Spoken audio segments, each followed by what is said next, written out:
To have a versatile player at that position that you can move around speaks to his skill set, but I also think it speaks to his intelligence. He's a guy that can handle that. There's some guys that wouldn't be able to handle moving around the formation, lining them up in the backfield, those type of things. So I think you see a veteran player that is very, very smart, understands the game. So it gives me great confidence as we design plays and game plans to move him around the formation. I mean, were you aware of the amount of versatility he had before you kind of got your hands on him? No, I didn't have a ton of familiarity with him. You study the tape and you see what you see, but until you're around guys and at practice and talking to them and seeing how they see things, that's so valuable to me and our offensive staff and understanding how we can use them. Hey, Kevin, I know you've been asked questions like this about Jarvis in the past, but when you have any player that you've been around that is passionate and that has that, how does that tangibly affect the rest of a team? Does it spread if you have a guy who seemingly just has that in him? Yeah, it can be infectious. His nickname's Juice. So especially in a stadium with no people in there, which is strange. We knew that we were going to have to BYO, and I thought, Jarvis is a player that the guys feed off of his energy, and we'll have to continue to do that this week as well. Do most teams need at least one guy like that? I mean, maybe you don't want 85 guys like that or 53 guys like that. Does that help if you have a guy? It just seems like it's very obvious with Jarvis about how much he cares about stuff. Yeah, you just hope everybody's being themselves, and I can promise you Jarvis is being himself. So I think that's what the guys feed off of more than anything.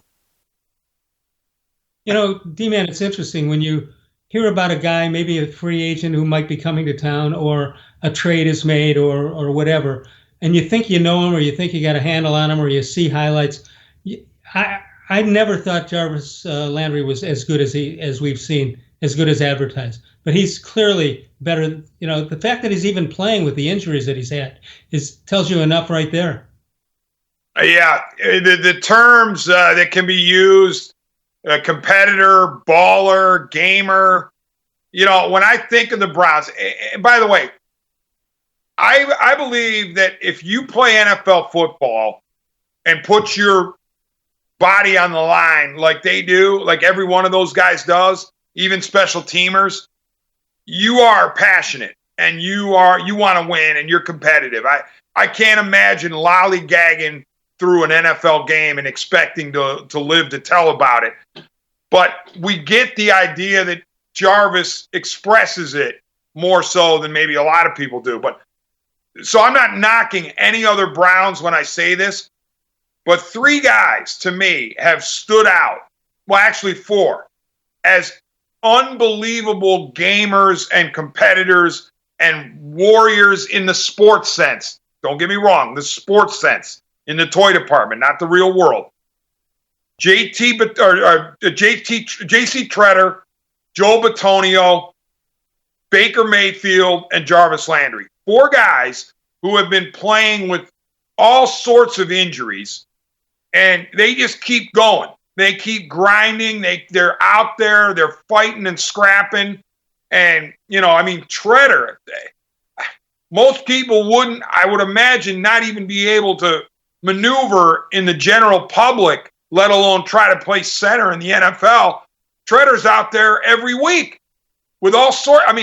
Against the Giants, he's grabbing his leg early in the game. He stayed in. Why? Because he knew that Nick Harris, his backup, was playing right guard because Hubbard went down in place of Teller. So here's Tretter battling through all these injuries. We know Bitonio's been banged up all year. The Bake Show played through rib issues, among other things, and Jarvis rib issues, among other things. Those 4 guys have stood out to me as 4 who just refuse to yield to anything that might be causing them discomfort. And they just want to play and they just want to win.